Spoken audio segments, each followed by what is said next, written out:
Very active, very successful, even athletes are developing glucose intolerance and prediabetes, despite all the exercise and activity they do.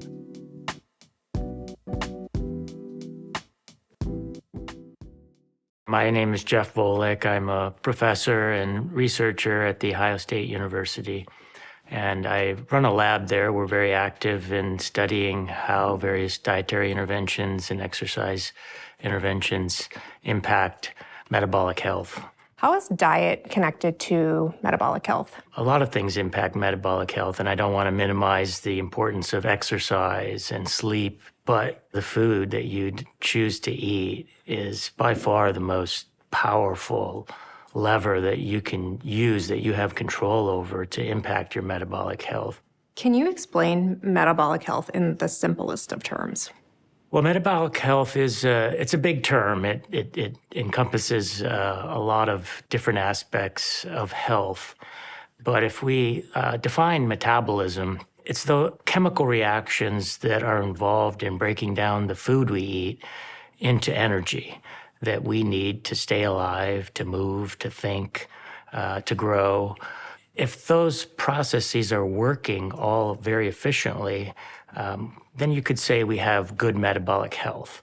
And there are various metabolic markers that are commonly used to determine someone's metabolic health. I would say fundamentally one of those markers is blood glucose levels, and having a normal blood glucose within a certain range is a key part of metabolic health. That's a really helpful description. Can you also similarly describe metabolic syndrome? The concept of metabolic syndrome kind of goes back to the late 80s. Gerald Reaven, endocrinologist at the University of Stanford, is really credited with coming up with this idea that there are a cluster of metabolic markers that are out of range that tend to appear in people. And it's so established now that you have a lot of professional organizations, like the World Health Organization has a set criteria of markers that they use to determine if someone actually has a diagnosis of metabolic syndrome. And those typically involve blood sugar, waist circumference, blood triglycerides and HDL cholesterol, and blood pressure.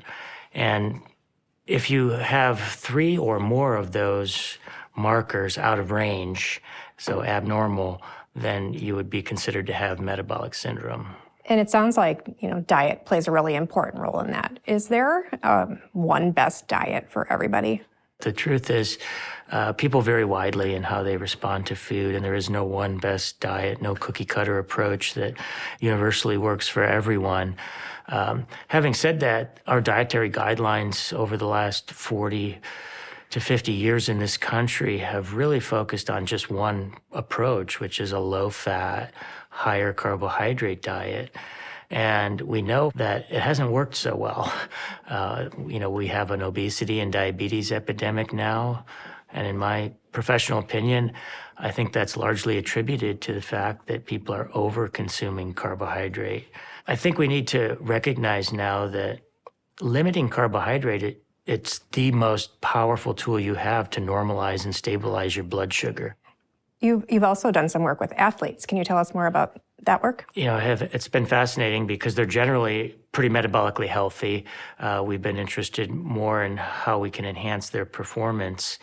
Historically, sports nutrition has very much focused on high carbohydrate diets and encouraging as much carbohydrate as possible before, during, and after exercise. That, quite frankly, a lot of these very successful athletes are developing glucose intolerance and prediabetes, despite all the exercise and activity they do. So a lot of athletes are instead opting for a low carbohydrate diet and experiencing quite dramatic improvements in not just their metabolic health, but also their performance. Is there something that people with metabolic syndrome and prediabetes have in common?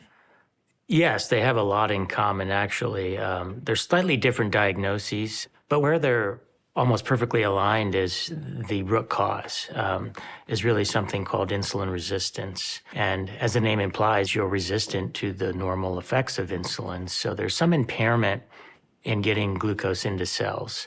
Functionally, what that means is people with prediabetes or metabolic syndrome are glucose intolerant. They don't process carbohydrate and increases in blood sugar as efficiently as someone who doesn't have those disorders.